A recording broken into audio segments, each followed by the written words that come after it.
Welcome to dream club. അവിടെ ഒരു അവസ്ഥ ഇതുപോലെ ചെറ്റെടുപ്പ് എങ്ങനെ ചേഞ്ചതിൽ നിന്നെ പോലെ തന്നെ ഫാമിലി അർഹിക്കുന്നില്ല. മാറ്.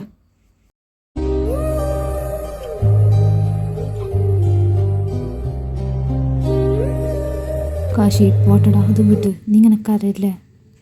ഞാൻ അങ്ങനെ ആയതുകൊണ്ടാണോടോ എൻ്റെ പാരൻസ് എന്നെ വിട്ട് പോയത്. പക്ഷെ ഞാനിങ്ങനെ ആയിരുന്നില്ലല്ലോടോ. അവർ പോയതിന് ശേഷമല്ലടാ ഞാൻ ഇങ്ങനെ ആയത്. എൻ്റെ അപ്പം മുതൽ ഞാൻ അതേപോലെ ഓർഫനേജിൽ കഴിയുന്നത് എൻ്റെ പെങ്ങളായതുകൊണ്ടാണോടോ. കാശി നോക്ക്, അവിടെ എന്ത് വേണമെങ്കിലും പറഞ്ഞോട്ടെ, നിന്നെ എനിക്കറിയാം ആരേക്കാൾ നന്നായിട്ട്. ഇതിങ്ങനെ കരയില്ലാട്ടോ, തന്നെ കൂടി കരയിപ്പിക്കാം. നോക്ക്, എനിക്ക് ഈ കാര്യത്തിലൊട്ടും ചേരുന്നില്ല കേട്ടോ. ചെന്ന് പെമ്മുക്കൊന്ന് വാഷ് ചെയ്തേ, എന്നിട്ട് പഴയ കാശി തിരിച്ചു വാ. ചെല്ല, എനിക്ക് ഞാൻ അവനെ കാണണം അത്രേ. എനിക്കിതെന്താ പറ്റിയേ? എൻ്റെ കണ്ണ് നിറഞ്ഞു കണ്ടിട്ട് അപ്പം തുടങ്ങിയതാ മനസ്സിന്. എന്ത് കൂപ്പാണെന്തോ. ഇനി ഇവിടെ എന്നാൽ ശരിയായിട്ട് വീട്ടിൽ പോവാം. ഇവിടെ തൻ്റെ ഫ്രണ്ട് ധ്രുവ. ഇതാര്? നമ്മുടെ ചിമ്മിന. ഇരിക്കുമോനെ, മോനെ ഗ്ലാസ് ചായ വരട്ടെ ചേട്ടൻ? അത് തന്നെ ഇരുന്ന് മോന്തിയാൽ മതി. തൻ്റെ സൽക്കാരം സ്വീകരിക്കാൻ വന്നല്ലോ ഞാൻ. ധ്രുവ ഇവിടെ ഞാൻ ചോദിച്ചത്. ഇപ്പം എന്തിനാ എന്നോട് ചോദിക്കുന്നേ? നിനക്ക് എന്താടാ? അവൻ വീട്ടിൽ പോയി. അവനോട് പറഞ്ഞേക്ക് ഇനി എൻ്റെ കോശയെ വിഷമിപ്പിച്ച എൻ്റെ മറ്റൊരു മുഖം അവൻ കാണുമെന്ന്. Hello guys, ഹജിമിൻ. ഇവരിതെന്താ പറ്റി? ഓ, ഇന്നുണ്ടായിരുന്നു നിങ്ങളുടെ പ്രശ്നം. നീ എന്തിനാ അത് കെയർ ചെയ്യുന്നേ? അവനാളെ ഫ്രണ്ട് എന്നല്ലോ, ശത്രുല്ല. അതെ, നിങ്ങൾ തമ്മിലെ ശത്രുതയുള്ളൂ. ഞാൻ എല്ലാവരായിട്ടും ഫ്രണ്ട്സാണ്. അതുകൊണ്ട് തന്നെ അവരായിട്ട് എനിക്ക് കുറച്ച് കമ്പനിയൊക്കെ ഉണ്ട്.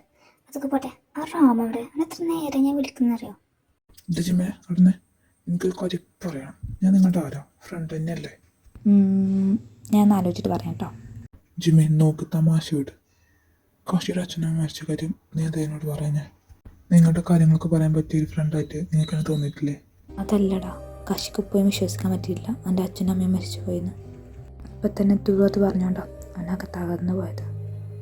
എൻ്റെ അച്ഛനമ്മയും മരിച്ചതിന് ശേഷം എന്നെ നോക്കിയ ആൻറ്റി അങ്കിളോ അവരോടി പോയതോടെ ഞങ്ങളുടെ പേര് ഒറ്റപ്പെട്ടു.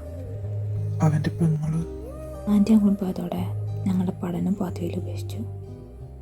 ഒരുപാട് ജോലിയൊക്കെ ചെയ്തു അപ്പമ്മ നോക്കാനും അവരുടെ പഠനത്തിനൊക്കെ ആയിട്ട്. ഈ കോളേജിലേക്ക് ഗ്രാജുവേഷൻ കഴിഞ്ഞ പ്ലേസ്മെൻറ്റിലൂടെ ജോലി ഇട്ടെന്ന് പറഞ്ഞോണ്ടാ ഇവിടെ ഞങ്ങൾ പഠിക്കാൻ വന്നത്. കാശിയുടെ ഒരു അങ്കിളാണ് അതിനെ സഹായിച്ചത്. അപ്പമ്മളെയും ഞങ്ങളുടെ ഒപ്പം നിർത്താമെന്ന് ആഗ്രഹം. പക്ഷേ എനിക്കറിയാലോ, ഞങ്ങളതിൻ്റെ മനുവിൻ്റെ അപ്പാർട്ട്മെൻറ്റ് താമസിക്കുന്നത്. ജോലി കിട്ടിയിട്ടാണ് അപ്പമ്മളെയും കൊണ്ട് നല്ല സ്ഥലത്തേക്ക് മാറാൻ. അവനൊട്ടും ഇഷ്ടമല്ല അവൾ അതേപോലെ അവിടെ ഇങ്ങനെ കഴിയുന്നത്. എനിക്ക് സങ്കടങ്ങളൊക്കെ വിട്. ഞാൻ ഇട്ടടാ നിങ്ങളുടെ ഒപ്പം. എന്നാലും തെറ്റട ജിമിനെ. അയ്യോ, അവന് ശരിക്കും പൊട്ടനാക്കിയല്ലേ? ഞാൻ എന്തൊക്കെ ചിന്തിച്ചു കൂട്ടിയേ. അതാക്കേണ്ട ആവശ്യമൊന്നുമില്ല.